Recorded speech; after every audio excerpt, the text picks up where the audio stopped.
नमस्कार.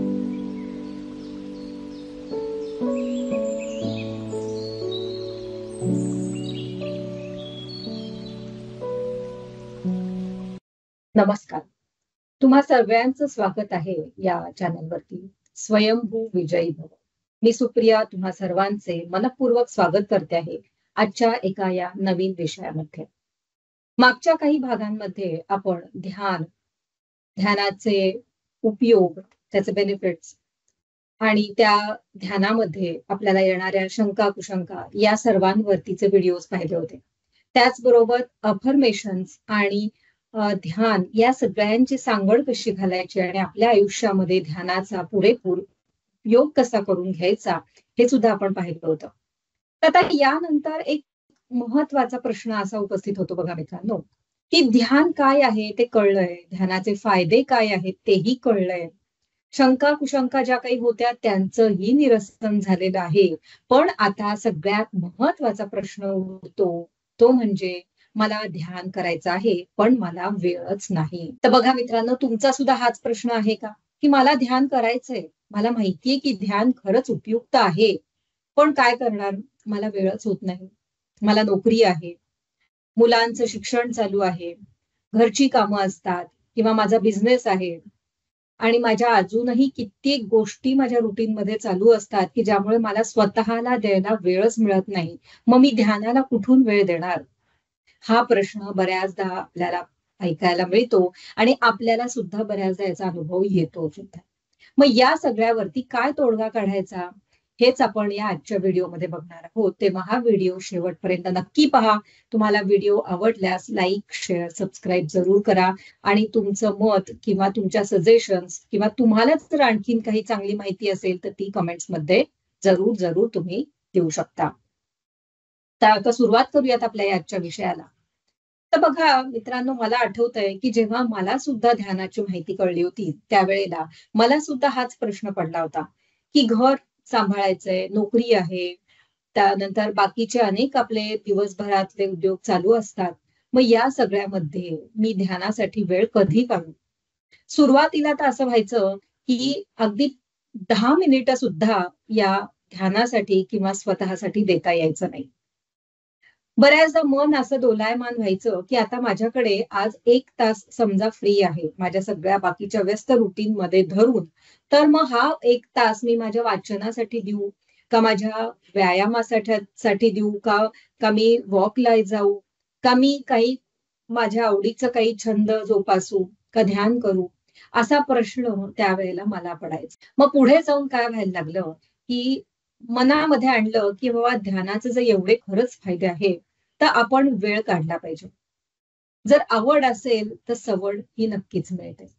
आणि जेव्हा त्याचे बेनिफिट्स कळले किंवा त्या ध्यानामधून काय उपयोग आपल्याला होतोय ह्याचं जेव्हा मनाला पटलं, त्यावेळेला ध्यान करण्यासाठी मी उद्युक्त झाले. याचबरोबर बऱ्याचदा काही पुस्तकं जी वाचनात आली त्या पुस्तकांमधून सुद्धा जीवनाविषयीचं ज्ञान प्राप्त झालं. आपल्याला बऱ्याचदा काय होतं की आपण आपल्या रुटीन मध्येच इतके व्यस्त असतो की आपल्याला या सगळ्या बाकीच्या गोष्टी करण्यासाठी वेळच मिळत नाही. तेव्हा या सगळ्या पुस्तकांचं वाचन करताना एक महत्वाची गोष्ट माझ्या लक्षात आली की ती म्हणजे की जी गोष्ट किंवा ज्या महत्वाच्या गोष्टी आपल्या सोबत आपल्या शेवटच्या श्वासापर्यंत राहणार आहेत त्यांच्यावरती आधी फोकस दिला पाहिजे आणि मग बाकीच्या सगळ्या आपल्या गोष्टी त्याच्यानुसार आपण अरेंज केल्या पाहिजेत. पण आपलं सध्या काय होतंय की आपण जे खरंच आपल्या हिताचं आहे, जे शेवटपर्यंत चिरंतन आपल्याला साथ देणार आहे त्या गोष्टीकडे आपलं लक्षच जात नाही. त्या गोष्टीला आपण अगदी दिवसातले 5 मिनिट सुद्धा देत नाहीत आणि बाकीच्या सगळ्या गोष्टी करण्यातच आपण व्यस्त राहतो आहोत आणि मग आपण स्वतःच रडत राहतो की माझ्याकडे वेळच नाही. आणि मग एक तो जो गिल्ट येतो तो वेगळाच, किंवा मला या सगळ्या बाकीच्या गोष्टी करायच्यात पण करता येत नाहीयेत, तो जो गिल्ट येतो तो सुद्धा आपल्याला खूपच जास्त मग त्रास द्यायला लागतो. आणि मग एक प्रकारचं चक्रव्यूह आपल्यामध्ये होतं की एक विशेष सर्कल बनतं की मला करायचंय पण वेळ नाही आणि वेळ नाही म्हणून मी करत नाही आणि या ट्रॅप मध्ये आपण अडकले जातो. तर यासाठी सगळ्यात महत्वाचं काय बघा की आपला हा जो श्वास आहे तो आपल्या सोबत सतत आहे. 24 तास आपण हा श्वास घेतोय. जेव्हा आपण श्वासावरती लक्ष देतो तेव्हा आपण अवेअरनेसमध्ये श्वास घेतोय. पण जेव्हा आपण लक्ष देत नाही तेव्हा सुद्धा तर श्वास चालूच आहे. तेव्हा सुद्धा हा श्वास आपला चालूच आहे. आता ध्यान जर आपल्याला करायचं असेल आणि आपण जर म्हणत असू की मला ध्यानासाठी वेळ नाही, तर सगळ्यात पहिला मुद्दा आपण एक लक्षात घ्यायचा आहे की आपलं श्वास जो चालू आहे याचा अर्थ एक प्रकारे आपलं ध्यानच चालू आहे. फक्त त्या श्वासाकडे आपलं लक्ष नाहीये किंवा त्या ध्यानाकडे आपलं लक्ष नाहीये. तेव्हा आता आपलं लक्ष आपण त्या ध्यानाकडे आणायचंय. आता आपलं जीवन म्हणजे कसं झालंय बघा मित्रांनो, की एखादं चक्र लक्षात घ्या किंवा एखादं स्पायरलची जी काही फिगर असते ती लक्षात घ्या. आपलं जीवन कसं झालंय तर आपण सेंटर पॉइंट कडून असं ते गोल गोल फिरत फिरत आपण बाहेर चाललोय. आणि त्यामुळेच आपल्या आयुष्यामध्ये सगळी दुःख, निराशा, डिप्रेशन, अँझायटी, अपयश हे येत चाललंय. आता आपल्याला काय करायचंय, तीच स्पायरल ची डायग्राम जी आहे ना ती उलटी करायची. आपल्याला काय करायचंय तर असं हे बाहेरून असं फेरे घेत घेत घेत घेत आत येऊन त्या सेंटर पॉइंट पर्यंत पोहोचायचंय. तर त्या सेंटर पॉइंटला पोहोचणं म्हणजेच खरं ध्यान करणं. आपण जेव्हा या सगळ्या बाह्य गोष्टी चालू आहेत आणि त्याच्यामधून आपल्या आतमध्ये जेव्हा लक्ष देतो, आपलं जेव्हा आपल्या अंतर्मनाशी कनेक्शन व्हायला लागतं, तीच स्थिती खरं तर ध्यानाची आहे. ध्यान करणं म्हणजे काही केवळ 1 तासाचा, 2 तासाचा असा काही डोळे मिटून बसण्याचा प्रोग्राम नव्हे. तर ध्यान करणं म्हणजे खरं तर आपण आपल्याशी ओळख करून घेणं, आपल्यासोबत आपला वेळ घालवणं आहे. आपल्याला जाणून घेणं म्हणजेच खरं तर ध्यान करणं आहे बघा मित्रांनो. आणि यासाठीच आता पहिला मुद्दा आपण पाहिला, की आपल्या श्वासाकडे आता आपल्याला अवेअरनेसमध्ये बघायचंय. मग सुरुवातीची प्रॅक्टिस कशी करायची? तर जेव्हा केव्हा आपल्याला वेळ मिळेल, त्यावेळेला डोळे मिटायचे आणि आपलं सगळं लक्ष आपण त्या श्वासावरती आणायचं. आता बघा आपल्याला स्टेप बाय स्टेप जायचंय. डायरेक्ट आपण 2 तास, 3 तास, 1 तास असं ध्यान नाही करू शकत. आपल्याला ती ध्यानाची बैठक वाढवायची आहे. पण त्याच्यासाठी आधी आपण अवेअरनेसमध्ये यायचंय आणि दुसरं म्हणजे आपलं कॉन्सन्ट्रेशन आपल्याला वाढवायचंय. आणि मग आपल्याला जाणवेल, की आपल्याकडून ध्यान आपोआप व्हायला लागतंय. बघा मित्रांनो, की ध्यान ही करण्याची गोष्ट नाहीये, तर ध्यान ही होण्याची गोष्ट आहे. ध्यानासाठी वेळ काढावा लागणार नाहीये. तर जर ध्यानाकडे तुम्ही लक्ष दिलं, तुमच्या श्वासाकडे लक्ष दिलं, तर ते ध्यान खरं तर तुमच्या आतमध्येच आहे. तुम्ही फक्त त्याच्याकडे बघायला शिकणार आहात. यासाठी आता परत पहिला एक जो मुद्दा पाहिला तो रिपीट करते मी, की आपल्याला जेव्हा केव्हा वेळ मिळेल, त्यावेळेला डोळे मिटायचे आणि लक्ष आपल्या श्वासावरती आणायचंय. श्वास कसा चाललाय, कसा आत येतोय, कसा बाहेर जातोय, हे बघायचंय आपल्याला. त्या सोबतच आपल्या शरीरामध्ये काय स्पंदनं जाणवतायत ते बघायचंय. मग आता हे बघणं काही अवघड आहे का? या बघण्यासाठी काही वेळ लागणार आहे का बघा. समजा तुम्ही 2 कामांच्या मधली वेळ पकडली आणि त्यावेळेला फक्त डोळे मिटून तुम्ही श्वासाकडे लक्ष दिलं, तरी सुद्धा तुम्ही अवेअरनेसमध्ये आणि ध्यानाच्या पूर्वतयारीच्या प्रॅक्टिसमध्ये येता. समजा तुम्ही तुमच्या मोबाईलवरती काही एखादं साईट बघताय, एखादं ॲप बघताय आणि त्याला डाउनलोड व्हायला किंवा त्याला लोड व्हायला वेळ लागतोय. मग त्यावेळेला दुसरीकडे परत स्क्रोल करण्याऐवजी काय करायचंय, तेवढी 2 मिनिटं मिळाली तरीही डोळे मिटायचेत आणि श्वासावरती लक्ष आणायचं. आणि नंतर जेव्हा डोळे आपण उघडू 1-2 मिनिट, 5 मिनिट काय जो वेळ असेल त्यानंतर, तेव्हा आपल्याला लक्षात येईल की ते डाउनलोडिंगचं काम कंप्लीट झालंय. म्हणजे आपण काय केलं, की आपला जे छोटे-छोटे वेटिंग टाइम्स आपल्या रोजच्या जीवनात जे असतात ना, त्या सगळ्यांना आपण आता अवेअरनेस प्रॅक्टिसमध्ये बदलवत जायचंय. मग आता अजून काही याच्यामध्ये तुम्ही विचार करू शकता. जसं की तुम्ही एखाद्या प्रवासात आहात आणि तुम्ही वेटिंगमध्ये बसलेला आहात. मग त्यावेळेला सुद्धा उगाचच मोबाईलची रील्स स्क्रोल करत बसण्यापेक्षा किंवा उगाचच इकडे-तिकडे बघत बसण्यापेक्षा डोळे मिटून एक 5 ते 10 मिनिटं आपण आपल्या श्वासावरती लक्ष आणायचंय. यामुळे काय होतं, तर अंतर्मुख व्हायला आणि अवेअरनेसमध्ये राहायला मदत होते. अजून अशी कितीतरी उदाहरणं आता आपल्याला सुचू शकतात. आपण स्वयंपाक करतोय. त्यावेळेला सुद्धा आपण एक 5 मिनिटं अगदी किचनमध्येच उभ्या उभ्या जरी डोळे मिटून हे श्वासावर येण्याची प्रॅक्टिस केली तरी सुद्धा आपल्याला त्याचा उपयोग होणार आहे. हा, अर्थात इथं एक खबरदारी आपल्याला घ्यायची आहे, की आपण जे काही काम करतोय, ते काम आपल्याला अवेअरनेस मध्येच करायचंय आणि हे करत असताना आपल्याला डोळे मिटून हे श्वासावरती लक्ष आणायचंय. असं नाही करायचंय, की आपल्या कामाकडे आपल्याला दुर्लक्ष झालंय, आपलं काम वाढवून ठेवलंय आपण आणि आपण डोळे मिटून श्वासावरती ध्यान देत बसलोय, असं मुळीच नाही करायचंय. तर हा बॅलन्स आपल्याला आणायचा आहे, की माझा दिवसभरातला वेटिंग टाईम कुठला आहे आणि मी तो वेटिंग टाइम माझ्या श्वासावरती लक्ष देण्याच्या प्रक्रियेमध्ये कसा कन्व्हर्ट करू शकते. त्यानंतर दुसरं अजून एक्झाम्पल याच्यामध्ये घेऊ शकता तुम्ही. बघा, की आपण सकाळी उठल्या उठल्या आपल्याला काही वेळ तरी आपल्यासाठीचा खास राखीव असा मिळू शकतो. मग त्यासाठी थोडीशी मेहनत घ्यायला काय हरकत आहे. रोज तुम्ही ज्या वेळेला उठताय त्याआधी 15 मिनिटं आधी लवकर उठा. मग ती 15 मिनिटं उठल्या उठल्या कामाला लागण्याच्या आधी श्वासावरती लक्ष केंद्रित करण्यात द्या. तीच पद्धत रात्री झोपताना लावू शकू. रोज ज्या वेळेला झोपता त्यावेळेच्या आधी एक 10 मिनिटं झोपायची तयारी करा आणि झोपायच्या आधी डोळे मिटून आपलं लक्ष आपल्या पूर्णपणे या श्वासावरती आणायचा प्रॅक्टिस करा. या गोष्टीमुळे काय होणार आहे, की जेव्हा केव्हा आपल्याला वेळ मिळतोय त्यावेळेला आपण आपलं पूर्ण लक्ष श्वासावरती आणतोय.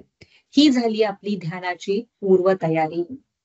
आणि मग बघा, की जसं आपल्याला काही वाईट गोष्टींचं व्यसन लागतं ना, तसं चांगल्या गोष्टींचं सुद्धा व्यसन लागतं आणि ते आपल्याला चांगल्या यशापर्यंत घेऊन जातं. मग आपल्याला हळू-हळू याची इतकी सवय व्हायला लागते, की जेव्हा केव्हा आपल्याला वेळ मिळेल, त्यावेळेला आपण लगेच डोळे मिटून या श्वासावरती लक्ष केंद्रित करू शकतो. असे अनेक लोक मला माहिती आहेत, की जे डोळे बंद न करता सुद्धा, उघड्या डोळ्यांनी सुद्धा आपल्या श्वासावरती पूर्ण लक्ष केंद्रित करू शकतायत. इतकी कॉन्सन्ट्रेशनची स्थिती आपल्याला प्राप्त करायची आहे. फक्त डोळे मिटल्यामुळे काय होतं, तर बाकीचे डिस्ट्रॅक्शन्स कमी होतात आणि अंतर्मुख व्हायला मदत होते. मग हे जमायला लागलं, की मग आपण म्हणणार नाही, की माझ्याकडे वेळच नाहीये. मग आपल्या मनाला पण एक ते ट्रेनिंग मिळतं. आपल्या ब्रेनला हे ट्रेनिंग मिळतं, की मी थोडा वेळ का होईना दिवसभरामध्ये माझ्या ध्यानाच्या पूर्वतयारीवरती लक्ष देत आहे. मग हीच प्रॅक्टिस पुढे नेत आपल्याला काय करायचंय, आपल्याला मग स्थिर बसण्याची प्रॅक्टिस करायची.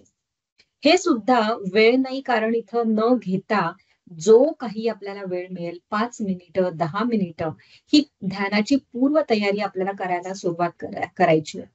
की जर का तुम्ही दुपारच्या वेळात विश्रांती घेत असाल, तर त्या विश्रांतीतली फक्त 10 ते 15 मिनिटं बाजूला काढून ठेवा आणि शांतपणे डोळे मिटून बसण्याची प्रॅक्टिस करा. डोळे मिटून बसून करायचं काय आहे, तर हेच आपलं श्वासावरती लक्ष देणं. आणि ही सराव जसा आपला वाढत जाईल ना, तसं आपल्या लक्षात येईल, की आपल्याला ध्यानात बसण्याची ओढ निर्माण होत चाललेली आहे. आणि मग बघा मित्रांनो, ही तयारी झाली, की आपलं मनच ही तयारी आपल्याला दाखवतं, की ध्यान करायला आपण बसायलाच पाहिजे. आपल्याला त्याचे छोटे-छोटे बेनिफिट्स पण दिसायला लागतात. असं नाहीये, की सगळे फायदे हे अगदी खूप वेळ ध्यानात बसल्यामुळेच होतात, असं नाहीये. पण या छोट्या-छोट्या पूर्वतयारीच्या अभ्यासाने सुद्धा आपल्याला जाणवायला लागतं, की आपला फोकस वाढतोय. आपली चिडचिड कमी होतीये. आपण आनंदी राहायला लागलोय. आपली एनर्जी लेव्हल वाढलेली आहे. आपण कितीही काम केलं तरी या एनर्जी लेव्हलमुळे थकत नाही आहोत. आपल्याला जे काही पूर्वी छोट्या-छोट्या गोष्टी त्रास द्यायच्या, त्या आता त्रास देईनाशा झालेल्या आहेत. हे आपल्याला जाणवायला लागतं आणि मग आतूनच आपलं मन तयार होतं, की आता आपल्याला हा ध्यानाचा वेळ वाढवला पाहिजे. आणि मग आपल्याला बघा मित्रांनो लक्षात येतं, की हा वेळ मग आपल्याला आपोआप मिळायला सुरुवात होते. एखादी गोष्ट एकदा का आपल्या अंतर्मनापर्यंत पोहोचली, की मग आपलं मनच त्या गोष्टीसाठीचा वेळ आपोआप बाजूला काढायला सुरुवात करायला लागतं. मग बघा, मग आपल्याकडे हा प्रश्नच राहणार नाहीये, की मला ध्यान करायचंय, पण मला ध्यानासाठी वेळ नाही. मग आता हे आत्ता जे आपण सगळे मुद्दे बघितले, ते अवलंबले, तर ध्यानाला वेळ नक्कीच मिळू शकतो. शिवाय बघा, आपण जर का योग्य टाइम मॅनेजमेंट शिकलो तर आपल्याला रोज 1 तास ध्यानासाठी काढणं काहीच अवघड नाहीये. आपण जर का नियोजन केलं, आपल्या कामांना योग्य प्रकारचं प्राधान्य दिलं, तर आपल्याला नक्कीच हे ध्यानासाठीचं वेळ काढणं आणि त्याचं गणित नक्कीच जमायला लागेल. आपण वेळ कसा काढावा, वेळेचं व्यवस्थापन कसं करावं, याविषयीचा एक व्हिडिओ आपल्या चॅनलवरती आहे. त्याची लिंक मी डिस्क्रिप्शनमध्ये देते. तो व्हिडिओ सुद्धा तुम्ही जरूर पहा. त्याचा सुद्धा नक्कीच फायदा होईल. तर अशा प्रकारे बघा मित्रांनो, की आपण जसं ही पूर्वतयारी आपली करू, तसं मुख्य ध्यान जे रोज कमीत कमी 1 तास केलं पाहिजे. म्हणजे आपल्याला त्याचे खूप सारे अद्भुत असे अनुभव यायला सुरुवात होईल. ते यायला आपल्याला आपलं मन, आपलं शरीर तयार होत जाईल. आणि याच जोडीला सगळ्यात महत्वाचं कार्य काय करायचंय, तर रोज आपल्या मनाला असा काहीतरी डेटा फीड करायचा आहे, की ध्यानाचे फायदे काय. रोज असं काहीतरी व्हिडिओ बघायचा आहे, काही एखादं आर्टिकल वाचायचं आहे किंवा कुणाचा अनुभव ऐकायचा आहे, की ज्यांना ध्यानामुळे फायदा झालेला आहे. आणि जसं ही रोज आपण हे बघायला लागू आणि श्वासावरती लक्ष द्यायला लागू, पूर्व तयारी करायला लागू, हा पूर्वाभ्यास करायला लागू, तसं आपल्याला लक्षात येईल, की आपलं मन आतून आता तयार व्हायला लागलेलं आहे या ध्यान करण्यासाठीच्या कार्यक्रमासाठी. आणि मग आपल्याला जाणवेल, की आपल्या रुटीनमध्ये आरामात आपल्याला 1 तास, 2 तास किती वेळ असेल तो काढायला जमायला लागलेला आहे. आणि अजून एक यामध्ये एक टेक्निक मी शेअर करते. बघा, की जसं की आपण आपल्या वीकेंड्सला काही कधी-कधी पार्टी प्लॅन करतो किंवा आपल्याला काही डे आउट प्लॅन करायचा असतो. आपल्याला कुठं काहीतरी एंटरटेनमेंटसाठी आपण काहीतरी वेगळं प्लॅन करायला जातो. तर अशा या गोष्टींना सुद्धा आपण ध्यानाच्या आपल्या वेळेमध्ये समाविष्ट करू शकतो. की आज वीकेंड आहे आणि आज सकाळचा 1 तास मी पूर्णपणे ध्यानाला देणार किंवा आज रात्री 1 तास मी ध्यानाला देणार किंवा आज सुट्टीचा दिवस आहे, दुपारी झोपण्याच्या ऐवजी दुपारचा 1 तास मी ध्यानासाठी देणार. असं जर आपल्या मनाशी आपण ठरवलं ना, तर नक्कीच आपण ध्यानासाठी वेळ देऊ शकतो. यासाठीचे काही ट्रॅकर्स आपण बनवू शकतो. यासाठीचे काही डेली रुटीन डायरी आपण बनवू शकतो, की ज्याच्यामध्ये आपण रोज किती वेळ ध्यान केलं हे आपण नोंदवू शकतो. आणि तसं ते रोज जर आपण टिक मार्क करत असू, तर मग आपल्याला लक्षात येईल, की आपली ही सवय बनत चाललेली आहे आणि वेळ त्यामुळे आपोआप मिळायला लागलाय. कधी-कधी काय होतं, की मोटिव्हेशनपेक्षा सुद्धा डिसिप्लिन जास्त महत्वाची ठरते. जर आपण डिसिप्लिन ठरवली, की माझा हा रोज दिवसातला हा वेळ ध्यानाचाच आहे, तर मग तो वेळ मी काहीही हो, ध्यानाला देणार म्हणजे देणारच. हे जर आपण ठरवलं, तर आपण नक्कीच या ध्यानासाठीचा वेळ काढू शकतो आणि आपण मग असं म्हणणार नाही, की मला ध्यान करायचं पण मला ध्यानासाठी वेळ मिळत नाहीये. कित्येक गोष्टींमध्ये आपण वेळ काढू शकतो आणि आता बघा मित्रांनो, ध्यानाचे फायदे कळल्यानंतर आपल्याला हा वेळ काढायचा आहे. आपल्या आयुष्यामध्ये जे महत्वाचं आहे ना, ते आधी करून मग बाकीच्या गोष्टी त्याच्या सराउंडिंगला आपल्याला अरेंज करायच्या आहेत. तर आपल्या जीवनाचं सार्थक होणार आहे. असं म्हटलं जातं बघा, की प्रत्येक वयामध्ये वेगवेगळ्या अपेक्षा असतात किंवा त्या वेगवेगळे माइलस्टोन्स ठरलेले असतात.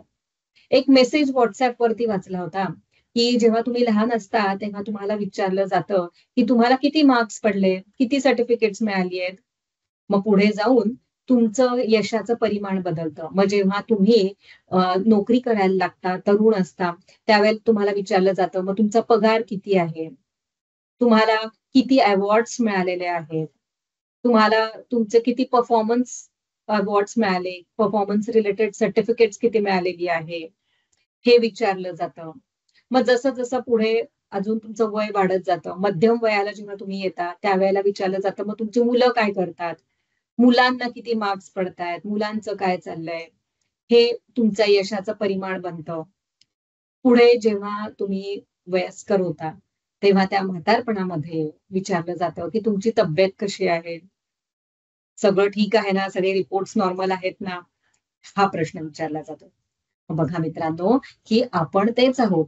पण जसं आपलं वय बदलतं, आपल्या फेजेस बदलतात जीवनाच्या, तसतसे आपल्या यशाची परिमाणं बदलत जातात. पण जे शेवटपर्यंत जे परिमाण राहते ते म्हणजे काय आहे? तर आपली तब्येत कशी आहे? हे शेवटी विचारलं जातं. पण खरं तर याचा अर्थ काय आहे, जे शेवटी विचारलं जाणार आहे ते पहिल्यापासून जर आपण सांभाळत आलो तर ते शेवटपर्यंत टिकणार आहे. मग जर का आपल्याला आपली तब्येत चांगली ठेवायची असेल, आपलं आरोग्य उत्तम ठेवायचं असेल, तर त्या आरोग्यामध्ये सगळ्या गोष्टी समावेशक आहेत की नाही? या आरोग्यामध्ये आपलं शारीरिक आरोग्य, मानसिक आरोग्य, भावनिक आरोग्य हे आपलं अगदी हेच काय आपलं चांगले नातेसंबंध, आपलं सामाजिक आपली बांधिलकी आपण कशी निभावत आहोत हे, आपण ऑफिसमध्ये कसं वागतो आहोत, घरी कसं वागतो आहोत, समाजात कसं स्वतःला रिप्रेझेंट करत आहोत, आपली आयडेंटिटी काय आहे, हे सगळंच्या सगळं या आपल्या उत्तम आरोग्यामध्ये समाविष्ट आहे.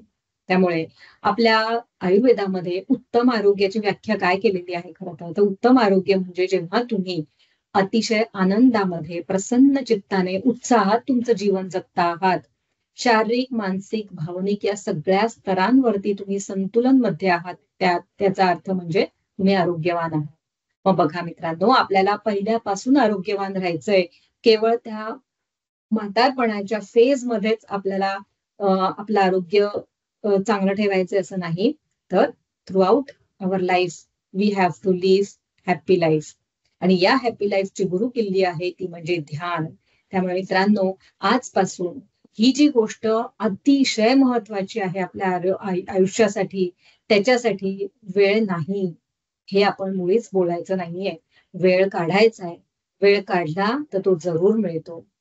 तेव्हा जरूर सगळ्यांनी वेळ काढावा आणि ध्यान करून आपलं आयुष्य उज्ज्वल बनवावं. हीच हीच सदिच्छा, शुभेच्छा मी इथं व्यक्त करते. विजयी भव. भेटूया पुढील भागामध्ये अशाच एका नवीन विषयासह. धन्यवाद. Thank you so much.